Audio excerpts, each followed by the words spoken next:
Hello, I'm Deborah Jones, feature writer for Impressions Magazine, and I'm here today to give you some needle pointers and some ideas about how you might be able to improve your needle usage with your embroidery products.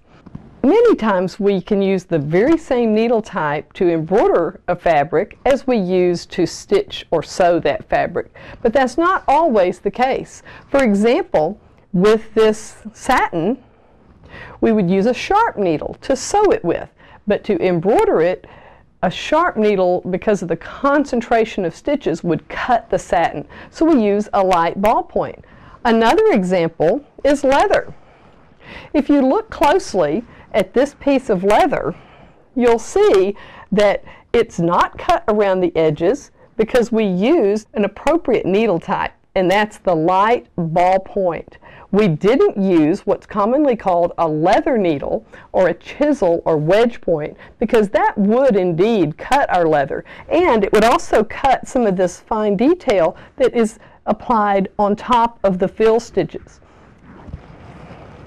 A light ballpoint is suitable for embroidering most garment leather.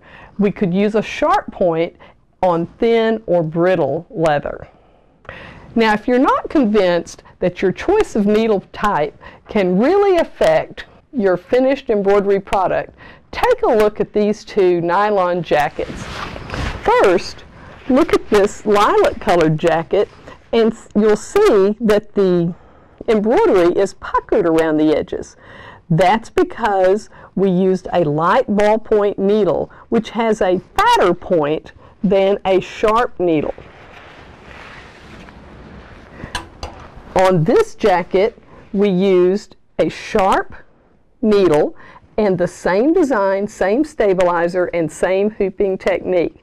And you'll notice that the embroidery is not puckered on this jacket because we used the sharp needle point that cleanly penetrates this tough synthetic fiber.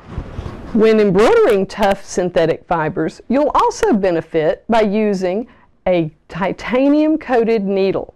A titanium-coated needle is instantly recognizable because it's gold in color rather than silver, like our typical chrome-plated needles.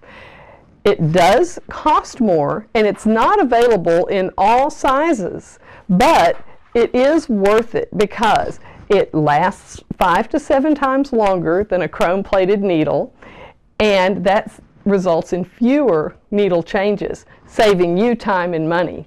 It also creates less friction on the fabric when it enters and exits the material, which results in fewer thread breaks. Again, saving you time and money. That's your needle tip lesson presented by Impressions Magazine. Thanks for watching.